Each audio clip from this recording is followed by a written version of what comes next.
নমস্কার প্রিয় দর্শক, কেমন আছেন সবাই? শেষের কবিতা উপন্যাসটি আপনাদের কেমন লাগছে কমেন্টে লিখে জানাবেন। যারা ধারাবাহিকভাবে এই উপন্যাসটি শুনছেন তারা নিশ্চয়ই অনুমান করতে পারছেন অমিত আর লাবণ্যর ভালোবাসা কোন পথে এগোচ্ছে।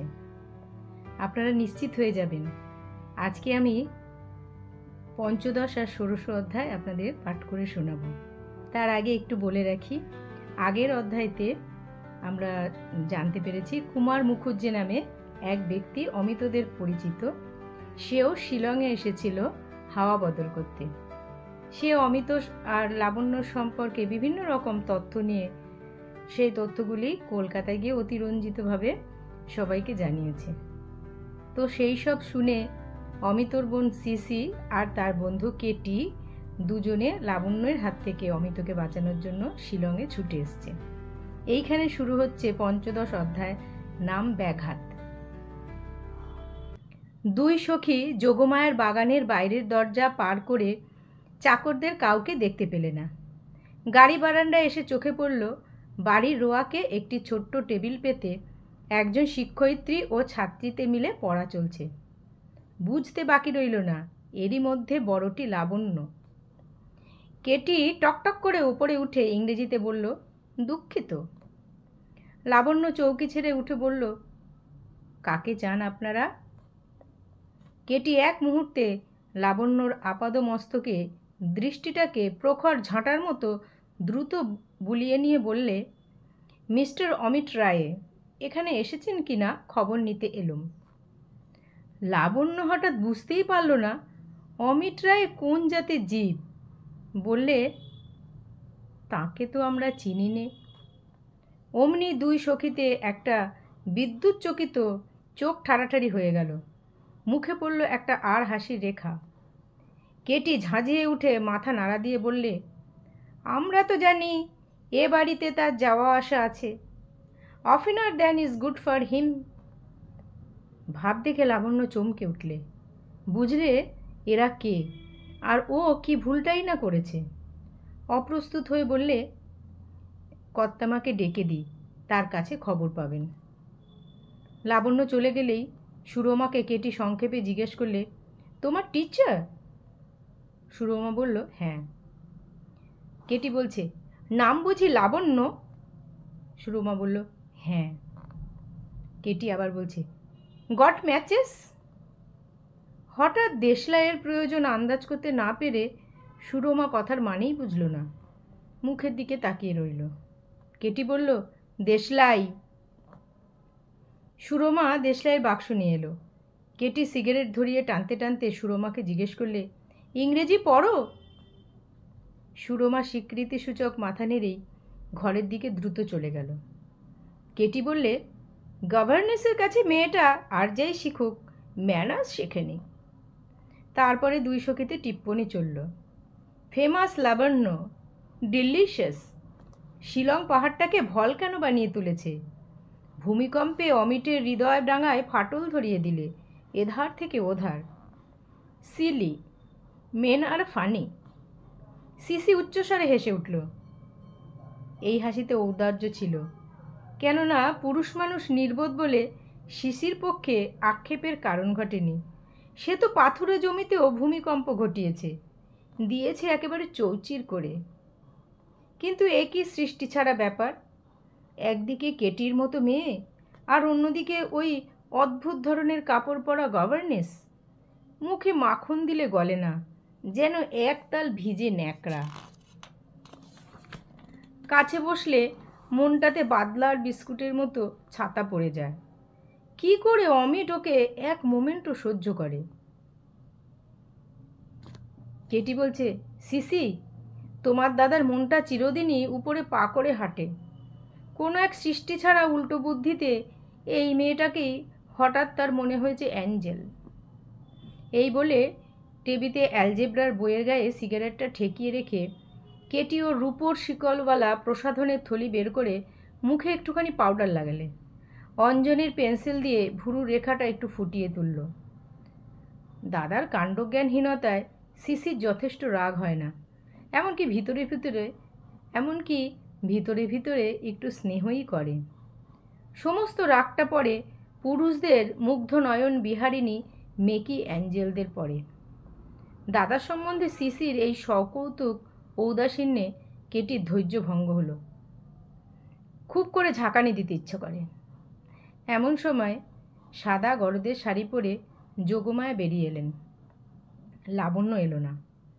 কেটির সঙ্গে এসেছিল ঝাঁকড়া চুলে, 2 চোখ আচ্ছন্ন প্রায় ক্ষুদ্রকায়া ট্যাবি নামধারী কুকুর।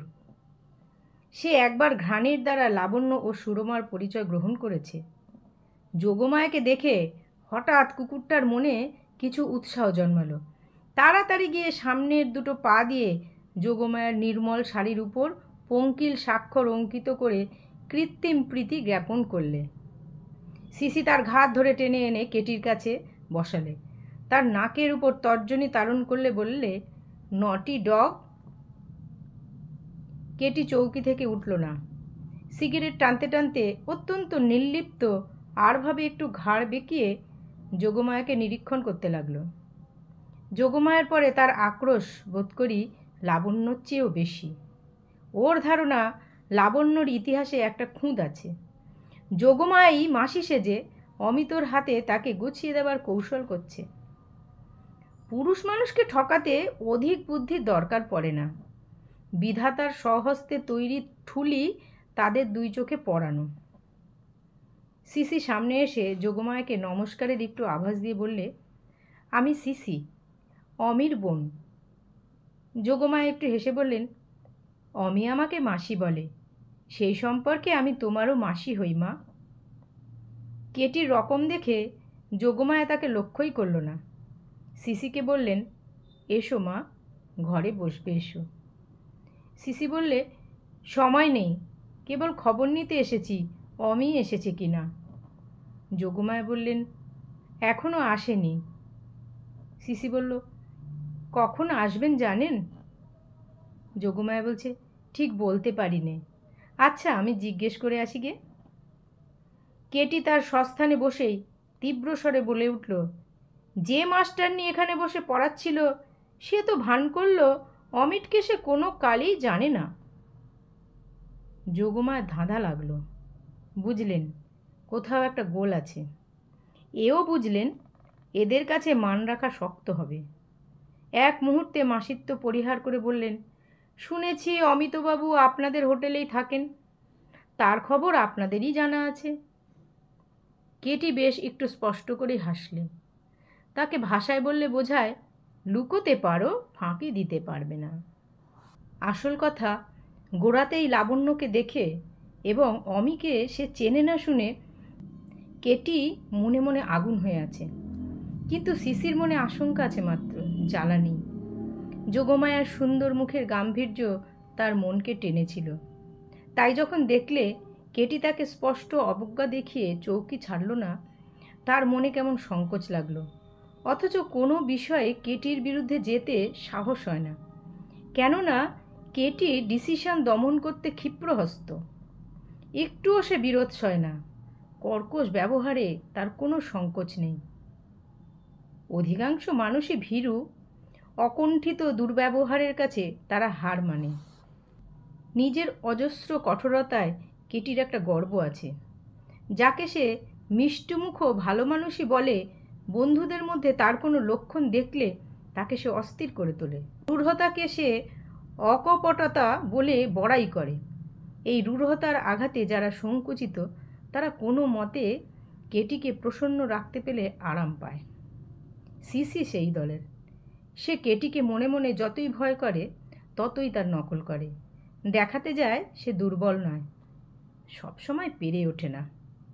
কেটি আজ বুঝেছিল যে তার ব্যবহারের বিরুদ্ধে সিসির মনের কোণে একটা মুখচোরা আপত্তি লুকিয়েছিল। তাই সে ঠিক করেছিল যোগমায়ার সামনে সিসির এই সংকোচ কড়া করে ভাঙতে হবে। চৌকি থেকে উঠল, একটা সিগারেট নিয়ে সিসির মুখে বসিয়ে দিলে। নিজের ধরানো সিগারেট মুখে করেই সিসির সিগারেট ধরাবার জন্য মুখ এগিয়ে নিয়ে গেল। প্রত্যাখ্যান করতে সিসির সাহস করলে না। কানের ডগাটা একটুখানি লাল হয়ে উঠল।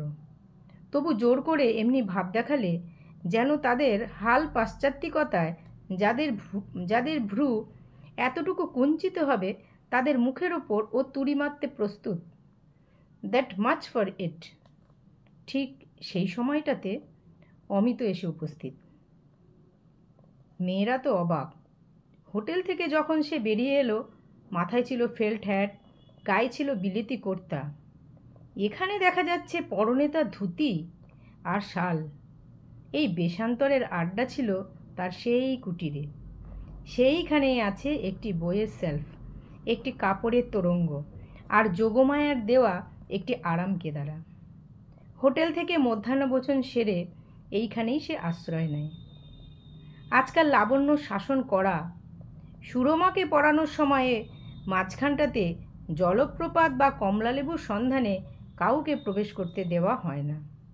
সেই জন্য বিকেলে 4:30 বেলায় চা পান সভার পূর্বে এ বাড়িতে দৈহিক মানসিক কোনো প্রকার তৃষ্ণা নিবারণের সৌজন্যসম্মত সুযোগ অমিতর ছিল না। এই সময়টা কোনো মতে কাটিয়ে কাপড় ছেড়ে যথা নির্দিষ্ট সময়ে এখানে সে আসত। আজ হোটেল থেকে বেরোবার আগেই কলকাতা থেকে এসেছে তার আংটি। কেমন করে সেই আংটি লাবণ্যকে পরাবে তার সমস্ত অনুষ্ঠানটা সে বসে বসে কল্পনা করেছে। আজ হলো তার একটা বিশেষ দিন। এই দিনকে দেউড়িতে বসিয়ে রাখা চলবে না। আজ সব কাজ বন্ধ করা চাই। মনে মনে ঠিক করে রেখেছে, লাবণ্য যেখানে পড়াচ্ছে সেইখানে গিয়ে বলবে, একদিন হাতিতে চড়ে বাদশা এসেছিল, কিন্তু তোরণ ছিল ছোট, পাছে মাথা হেট করতে হয় তাই সে ফিরে গেছে। নতুন তৈরি প্রাসাদে প্রবেশ করেনি। আজ এসেছে আমাদের একটি মহাদিন, কিন্তু তোমার অবকাশের তোরণটা তুমি খাটো করে রেখেছ, সেটাকে ভাঙো। আজ রাজা মাথা তুলেই তোমার ঘরে প্রবেশ করুন। অমিত এ কথাও মনে করে এসেছিল। ওকে বলবে ঠিক সময়টাতে আসাটাকেই বলে পাংচুয়ালিটি। কিন্তু ঘড়ির সময় সবসময় ঠিক নয়। ঘড়ি সময়ের নম্বর জানে, তার মূল্য জানবে কি করে? অমিত বাইরের দিকে তাকিয়ে দেখলে মেঘে আকাশটা ম্লান, আলোর চেহারাটা বেলা 5টা-6টার মতোই। অমিত ঘড়ি দেখলে না, পাছে ঘড়িটা তার অভদ্র ইশারায় আকাশের প্রতিবাদ করে। যেমন বহুদিনের জোড়ো রোগীর মা ছেলের গা একটু ঠান্ডা দেখে আর থার্মোমিটার মিলিয়ে দেখতে সাহস করে না। আজ অমিত এসেছিল নির্দিষ্ট সময়ের যথেষ্ট আগে, কারণ দুরাশা নির্লজ্জ। বারান্দার যে কোণাটায় বসে লাবণ্য তার ছাত্রীকে পড়ায়, রাস্তা দিয়ে আস্তে আস্তে সেটা চোখে পড়ে। আজ দেখলে সে জায়গাটা খালি। মন আনন্দে লাফিয়ে উঠল। এতক্ষণ পর ঘড়ির দিকে তাকিয়ে দেখল এখনো 3:20। সেদিন ও লাবণ্যকে বলেছিল, নিয়ম পালনটা মানুষের, অনিয়মটা দেবতার। মর্তে আমরা নিয়ম সাধনা করি স্বর্গে অনিয়ম অমৃতে অধিকার পাবো বলে। সেই স্বর্গ মাঝে মাঝে মর্তে দেখা দেয়, তখন নিয়ম ভেঙে তাকে সেলাম করে নিতে হয়। আশা হলো লাবণ্য নিয়ম ভাঙার গৌরব বুঝেছে। লাবণ্যর মনের মধ্যে হঠাৎ আজ বুঝি কেমন করে বিশেষ দিনের স্পর্শ লেগেছে। সাধারণ দিনের বেড়া গেছে ভেঙে। নিকটে এসে দেখে যোগমায়া তার ঘরের বাইরে স্তম্ভিত হয়ে দাঁড়িয়ে আছে, আর সিসি তার মুখের সিগারেট কেটির মুখের সিগারেট থেকে জ্বালিয়ে নিচ্ছে। অসম্মান যে ইচ্ছাকৃত তা বুঝতে অমিতর বাকি রইল না। ট্যাবি কুকুরটা তার প্রথম মৈত্রীর উচ্ছ্বাসে বাধা পেয়ে কেটির পায়ের কাছে শুয়ে একটু নিদ্রার চেষ্টা করছিল। অমিতর আগমনে তাকে সংবর্ধনা করার জন্য আবার অসংযত হয়ে উঠল। সিসি আবার তাকে শাসনের দ্বারা বুঝিয়ে দিলে যে এই সদ্ভাব প্রকাশের প্রণালীটা এখানে সমাদৃত হবে না। দুই সখীর প্রতি দৃকপাত মাত্র না করে মাসি বলে দূর থেকে ডেকেই অমিত যোগমায়ের পায়ের কাছে পড়ে তার পায়ের ধুলো নিলে। এ সময়ে এমন করে প্রণাম করা তার প্রথার মধ্যে ছিল না। জিজ্ঞাসা করলে, মাসিমা, লাবণ্য কোথায়? যোগমায়া বললেন, কি জানি বাছা, ঘরের মধ্যে কোথাও আছে হয়তো। অমিত বললে, এখনও তো তার পড়াবার সময় শেষ হয়নি। যোগমায়া বললে, বোধ হয় এরা আসাতে ছুটি নিয়ে ঘরে গেছে। অমিত তখন বললে, চলো মাসি, একবার দেখে আসি সে কি করছে। যোগমায়াকে নিয়ে অমিত ঘরে ঢুকে গেল। সম্মুখে যে আর কোনো সজীব পদার্থ আছে সেটা সম্পূর্ণ অস্বীকার করলে। সিসি একটু চেঁচিয়ে উঠে বললে, অপমান! চলো কেটি, ঘরে চলে যাই। কেটিও কম জ্বলেনি, কিন্তু শেষ পর্যন্ত না দেখে সে যাবে না। সিসি বললে, কোনো ফল হবে না। কেটির বড় বড় চোখ বিস্ফারিত হয়ে উঠল। বললে, হতেই হবে ফল। আরও খানিকটা সময় গেল। সিসি আবার বললে, চলো ভাই, আর একটুও থাকতে ইচ্ছা করছে না। কেটি বারান্দায় ধন্না দিয়ে বসে রইল। বললে, এইখান দিয়েই তাকে বেরোতে হবে। অবশেষে বেরিয়ে এলো অমিত, সঙ্গে নিয়ে এলো লাবণ্যকে। লাবণ্যর মুখে একটি নির্লিপ্ত শান্তি, তাতে একটিও রাগ নেই, স্পর্ধা নেই, অভিমান নেই। যোগমায়া পিছনের ঘরেই ছিলেন, তার বেরোবার ইচ্ছা ছিল না। অমিত তাকে ধরে নিয়ে এলো। এক মুহূর্তের মধ্যেই কেটির চোখে পড়ল লাবণ্যর হাতে আংটি। মাথায় রক্ত চন করে উঠল, লাল হয়ে উঠল দুই চোখ। পৃথিবীটাকে লাথি মারতে ইচ্ছা করল। অমিত বলল, মাসি, এই আমার বোন সমিতা। বাবা বোধহয় আমাদের নামের সঙ্গে ছন্দ মিলিয়ে নাম রেখেছিলেন, কিন্তু রয়ে গেল অমিত্রাক্ষর।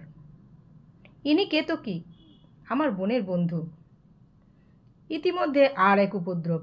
সুরমার এক পোষা বিড়াল ঘর থেকে বেরিয়ে আসতেই ট্যাবির কুক্কুরীয় নীতিতে সে এই স্পর্ধাটাকে যুদ্ধ ঘোষণার বৈধ কারণ বলেই গণ্য করলে। একবার অগ্রসর হয়ে তাকে ভৎসনা করে, আবার বিড়ালের উদ্ধত নখর ও ফোসফোসানিতে যুদ্ধের আশু ফল সম্বন্ধে সংশয়াপন্ন হয়ে ফিরে আসে। এমন অবস্থায় কিঞ্চিত দূর হতেই অহিংস্র গর্জননীতি নিরাপদ বীরত্ব প্রকাশের উপায় মনে করে অপরিমিত চিৎকার শুরু করে দিলে। বিড়ালটা কোনো প্রতিবাদ না করে পিঠ ফুলিয়ে চলে গেল। এইবার কেটি সহ্য করতে পারলে না, প্রবল আক্রোশে কুকুরটাকে কান মোলা দিতে লাগলে। এই কান মোলার অনেকটা অংশই নিজের ভাগ্যের উদ্দেশ্যে। কুকুরটা কেই কেই স্বরে অসৎ ব্যবহার সম্বন্ধে তীব্র অভিমত জানালে। ভাগ্য নিঃশব্দে হাসল। এই গোলমালটা একটু থামলে পর অমিত সিসিকে লক্ষ্য করে বললে, সিসি, এরই নাম লাবণ্য। আমার কাছ থেকে এর নাম কখনো শোনোনি, কিন্তু বোধ হয় আর 10 জনের কাছ থেকে অনেক শুনেছ। এর সঙ্গে আমার বিবাহ স্থির হয়ে গেছে, কলকাতায় অঘ্রাণ মাসে। কেটি মুখে হাসি টেনে আনতে দেরি করলে না, বললে, আই কংগ্রাচুলেট। কমলালেবুর মধু পেতে বিশেষ বাধা হয়নি বলেই ঠেকছে। রাস্তা কঠিন নয়, মধু লাফ দিয়ে আপনিই এগিয়ে এসেছে মুখের কাছে। সিসি তার স্বাভাবিক অভ্যাস মতো হিহি করে হেসে উঠল। লাবণ্য বুঝলে কথাটায় খোঁচা আছে, কিন্তু মানেটা সম্পূর্ণ বুঝলে না। অমিত তাকে বললে, আজ বেরোবার সময় এরা আমাকে জিজ্ঞাসা করেছিল কোথায় যাচ্ছ। আমি বলেছিলাম বন্য মধুর সন্ধানে, তাই এরা হাসছে। আমার কোনো কথাটাই যে হাসির নয়, লোকে সেটা ঠাউরাতে পারে না। কেটি শান্তস্বরেই বললে, কমলালেবুর মধু নিয়ে তোমার তো জিত হলো, এবার আমারও যাতে হার না হয় সেটা করো। অমিত বললে, কি করতে হবে বলো? নরেনের সঙ্গে আমার একটা বাজি আছে। কেটি বললে, নরেনের সঙ্গে আমার একটা বাজি আছে। সে বলেছিল জেন্টলম্যানরা যেখানে যায় কেউ সেখানে তোমাকে নিয়ে যেতে পারে না, কিছুতেই তুমি রেস দেখতে যাবে না। আমি আমার এই হীরের আংটি বাজি রেখে বলেছিলুম তোমাকে রেসে নিয়ে যাবই। এদেশে যত ঝর্ণা, যত মধুর দোকান আছে সব সন্ধান করে শেষকালে এখানে এসে তোমার দেখা পেলুম। বলো না ভাই সিসি। কত ফিরতে হয়েছে বুনো হাঁস শিকারের চেষ্টায়, ইংরেজিতে যাকে বলে ওয়াইল্ড গুস। সিসি কোনো কথা না বলে হাসতে লাগলো। কেটি বলল, মনে পড়ছে সেই গল্পটা? একদিন তোমার কাছেই শুনেছি অমিট। কোনো পার্সিয়ান ফিলোজফার তার পাগড়ি চোরের সন্ধান না পেয়ে শেষে গোরস্থানে এসে বসেছিল। বলেছিল পালাবে কোথায়। মিস লাবণ্য যখন বলেছিলেন ওকে চেনেন না, আমাকে ধোকা লাগিয়ে দিয়েছিল, কিন্তু আমার মন বললে ঘুরে ফিরে ওকে ওর এই গোরস্থানেই আসতে হবে। সিসি উচ্চস্বরে হাসলে। কেটি লাবণ্যকে বললে, অমিট আপনার নাম মুখে আনলে না, মধুর ভাষাতে ঘুরিয়ে বললে, কমলালেবুর মধু। আপনার বুদ্ধি খুবই সরল, ঘুরিয়ে বলবার কৌশল মুখে জোগায় না। ফস করে বলে ফেললেন, অমিটকে জানেনই না। তবু সানডে স্কুলের বিধান মতো ফল ফলল না। দণ্ডদাতা আপনাদের কোনো দণ্ডই দিলেন না। শক্ত পথের মধুও একজন এক চুমুকেই খেয়ে নিলেন, আর অজানাকেও একজন এক দৃষ্টিতেই জানলেন। এখন কেবল আমার ভাগ্যেরই হার হবে। দেখো তো সিসি, কি অন্যায়। সিসি আবার সেই উচ্চ হাসি দিল। ট্যাবি কুকুরটাও এই উচ্ছ্বাসে যোগ দেওয়া তার সামাজিক কর্তব্য বলে মনে করে বিচলিত হওয়ার লক্ষণ দেখালে। তৃতীয়বার তাকে দমন করা হলো। কেটি বললে, অমিট, তুমি জানো এই হীরের আংটি যদি হারি জগতে আমার সান্ত্বনা থাকবে না। এই আংটি একদিন তুমিই দিয়েছিলে, এক মুহূর্ত হাত থেকে খুলিনি। এ আমার দেহের সঙ্গে এক হয়ে গেছে। শেষকালে আজ এই শিলং পাহাড়ে এসে বাজিতে একে খোয়াতে হবে। সিসি বললে, বাজি রাখতে গেলে কেন ভাই? কেটি বলছে, মনে মনে নিজের উপর অহংকার ছিল, আর মানুষের উপর ছিল বিশ্বাস। অহংকার ভাঙল। এবারকার মতো আমার রেস ফুরলো, আমারই হার হলো। মনে হচ্ছে অমিটকে আর রাজি করাতে পারবো না।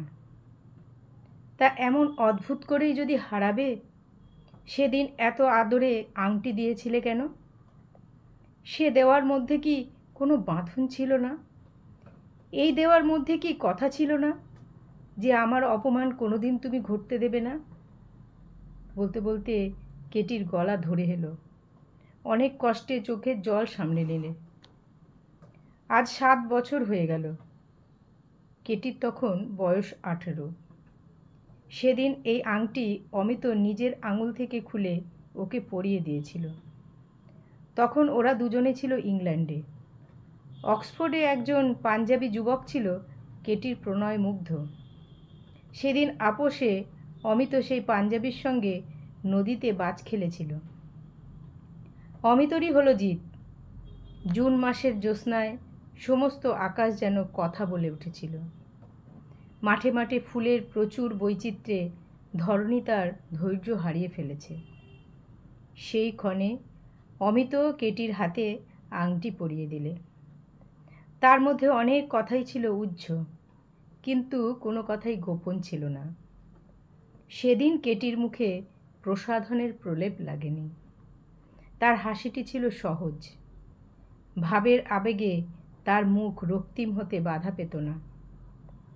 আংটি হাতে পরা হলে অমিত তার কানে কানে বলেছিল, tender is the night and happily the queen moon is on her throne. Ketty তখন বেশি কথা বলতে শেখেনি।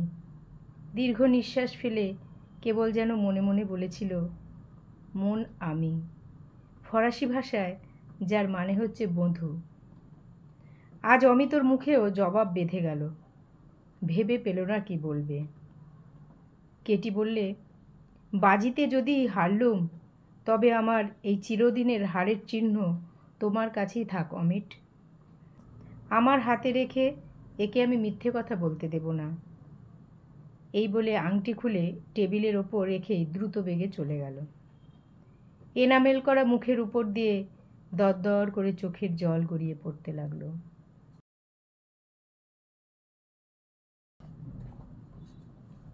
একটি ছোট চিঠি এলো লাবণ্যর হাতে, শোভনলালের লেখা। শিলংয়ে কাল রাত্রে এসেছি। যদি দেখা করতে অনুমতি দাও তবে দেখতে যাব, না যদি দাও কালই ফিরব। তোমার কাছে শাস্তি পেয়েছি, কিন্তু কবে কি অপরাধ করেছি আজ পর্যন্ত স্পষ্ট করে বুঝতে পারিনি। আজ এসেছি তোমার কাছে সেই কথাটি শুনবার জন্য, নইলে মনে শান্তি পাইনি। ভয় করো না, আমার আর কোনো প্রার্থনা নেই। লাবণ্যর চোখ জলে ভরে এলো, মুছে ফেললে। চুপ করে বসে ফিরে তাকিয়ে রইল নিজের অতীতের দিকে। যে অঙ্কুরটা বড় হয়ে উঠতে পারত, অথচ যেটাকে চেপে দিয়েছে বাড়তে দেয়নি, তার সেই কচিবেলাকার তরুণ ভীরুতা ওর মনে এলো। এতদিনে সে ওর সমস্ত জীবনকে অধিকার করে তাকে সফল করতে পারত, কিন্তু সেদিন ওর ছিল জ্ঞানের গর্ব, বিদ্যার একনিষ্ঠ সাধনা, উদ্ধত স্বাতন্ত্র্য বোধ। সেদিন আপন বাপের মুগ্ধতা দেখে ভালোবাসাকে দুর্বলতা বলে মনে মনে ধিক্কার দিয়েছে। ভালোবাসা আজ তার শোধ নিলে। অভিমান হলো ধূলিসাৎ। সেদিন যা সহজে হতে পারত নিঃশ্বাসের মতো, সরল হাসির মতো, আজ তা কঠিন হয়ে উঠল। সেদিনকার জীবনের সেই অতিথিকে দুহাত বাড়িয়ে গ্রহণ করতে আজ বাধা পড়ে। তাকে ত্যাগ করতে গেলেও বুক ফেটে যায়। মনে পড়ল অপমানিত শোভনলালের সেই কুণ্ঠিত ব্যথিত মূর্তি। তারপরে অনেক দিন কেটে গেছে। যুবকের সেই প্রত্যাখ্যাত ভালোবাসা এতদিন কোন অমৃতে বেঁচে রইল? আপনারই আন্তরিক মাহাত্ম্যে। লাবণ্য চিঠিতে লিখলে, তুমি আমার সকলের বড় বন্ধু। এ বন্ধুত্বের পুরো দাম দিতে পারি এমন ধন আজ আমার হাতে নেই। তুমি কোনো দিন দাম চাওনি, আজও তোমার যা দেবার জিনিস তাই দিতে এসেছ, কিছুই দাবি না করে। চাইনে বলে ফিরিয়ে দিতে পারি এমন শক্তি নেই আমার, এমন অহংকারও নেই। চিঠিটা লিখে পাঠিয়ে দিয়েছে। এমন সময় অমিত এসে বললে, বন্যা চলো, আজ দুজনে একবার বেরিয়ে আসি গে। অমিত ভয়ে ভয়েই বলেছিল, ভেবেছিল লাবণ্য আজ হয়তো যেতে রাজি হবে না। লাবণ্য সহজেই বললে, চলো। দুজনে বেরোলো। অমিত কিছু দ্বিধার সঙ্গে লাবণ্যের হাতটি হাতের মধ্যে নেবার চেষ্টা করলে। লাবণ্য একটুও বাধা না দিয়ে হাত ধরতে দিলে। অমিত হাতটি একটু জোরে চেপে ধরল। তাতেই মনের কথা যেটুকু ব্যক্ত হয় তার বেশি কিছু মুখে এলো না। চলতে চলতে সেদিনকার সেই জায়গাতে এলো যেখানে বনের মধ্যে হঠাৎ একটুখানি ফাঁক। একটি তরুশূন্য পাহাড়ের শিখরের উপর সূর্য আপনার শেষ স্পর্শ ঠেকিয়ে নেমে গেল। অতি সুকুমার সবুজের আভা আস্তে আস্তে সুকোমল নীলে গেল মিলিয়ে। দুজনে থেমে সেই দিকে মুখ করে দাঁড়িয়ে রইল। লাবণ্য আস্তে আস্তে বললে, একদিন একজনকে যে আংটি পরিয়েছিলে, আমাকে দিয়ে আজ সেই আংটি খোলালে কেন? অমিত ব্যথিত হয়ে বললে, তোমাকে সব কথা বোঝাবো কেমন করে বন্যা? সেদিন যাকে আংটি পরিয়েছিলুম আর যে আজ সেটা খুলে দিলে, তারা দুজনে কি একই মানুষ? লাবণ্য বললে, তাদের মধ্যে একজন সৃষ্টিকর্তার আদরে তৈরি, আর একজন তোমার অনাদরে গড়া। অমিত বললে, কথাটা সম্পূর্ণ ঠিক নয়। যে আঘাতে আজকের কেটি তৈরি হয় তার দায়িত্ব কেবল আমার একলার নয়। লাবণ্য বললে, কিন্তু মিতা, নিজেকে যে একদিন সম্পূর্ণ তোমার হাতে উৎসর্গ করেছিল, তাকে তুমি আপনার করে রাখলে না কেন? যে কারণেই হোক, আগে তোমার মুঠো আলগা হয়েছে, তারপরে 10-এর মুঠো চাপ পড়েছে ওর উপর। ওর মূর্তি গেছে বদলে। তোমার মন একদিন হারিয়েছে বলেই 10-এর মনের মতো করে নিজেকে ও সাজাতে বসল। আজ তো দেখি ও বিলেতি দোকানের পুতুলের মতো। সেটা সম্ভব হতো না যদি ওর হৃদয় বেঁচে থাকতো। থাকবে ওসব কথা। তোমার কাছে একটা প্রার্থনা আছে, রাখতে হবে। অমিত বলল, বলো, নিশ্চয়ই রাখবো। লাবণ্য বলে, অন্তত সপ্তাহখানেকের জন্যে তোমার দলকে নিয়ে তুমি চেরাপুঞ্জিতে বেরিয়ে এসো। ওকে আনন্দ দিতে যদি নাও পারো, ওকে আমোদ দিতে তো পারবে। অমিত একটুখানি চুপ করে থেকে বললে, আচ্ছা। তারপরে লাবণ্য অমিতর বুকে মাথা রেখে বললে, একটা কথা তোমাকে বলি মিতা, আর কোনো দিন বলবো না। তোমার সঙ্গে আমার যে অন্তরের সম্বন্ধ, তা নিয়ে তোমার লেশমাত্র দায় নেই। আমি রাগ করে বলছি নে, আমার সমস্ত ভালোবাসা দিয়েই বলছি। আমাকে তুমি আংটি দিও না, কোনো চিহ্ন রাখবার কিচ্ছু দরকার নেই। আমার প্রেম থাক নিরঞ্জন, বাইরের রেখা বাইরের ছায়া তাতে পড়বে না। এই বলে নিজের আঙুলের থেকে আংটি খুলে অমিতর আঙুলে আস্তে আস্তে পরিয়ে দিলে। অমিত তাতে কোনো বাধা দিলে না। শয়ান্নের এই পৃথিবী যেমন অস্তরশ্মি উদ্ভাসিত আকাশের দিকে নিঃশব্দে আপন মুখ তুলে ধরেছে, তেমনি নীরবে তেমনি শান্ত দীপ্তিতে লাবণ্য আপন মুখ তুলে ধরলে অমিতর নত মুখের দিকে। 7 দিন যেতেই অমিত ফিরে যোগমায়ের বাসায় গেল। ঘর বন্ধ, সবাই চলে গেছে। কোথায় গেছে তার ঠিকানা রেখে যায়নি।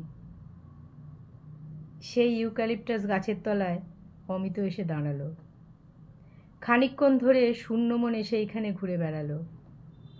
পরিচিত মালি এসে সালাম করে জিজ্ঞেস করলে, ঘর খুলে দেব কি, ভিতরে বসবেন? অমিত একটু দ্বিধা করে বলল, হ্যাঁ। ভিতরে গিয়ে লাবণ্যর বসবার ঘরে বসল। চৌকি টেবিল সেলফ আছে, সেই বইগুলি নেই।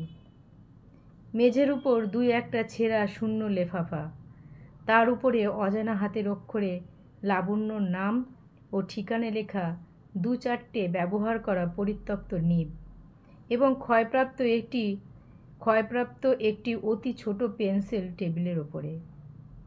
পেন্সিলটি পকেটে নিলে। এর পাশেই শোবার ঘর। লোহার খাটে কেবল একটা গদি আর আয়নার টেবিলে একটা শূন্য তেলের শিশি।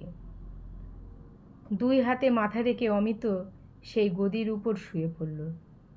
লোহার খাটটা শব্দ করে উঠল। সেই ঘরটার মধ্যে বোবা একটা শূন্যতা।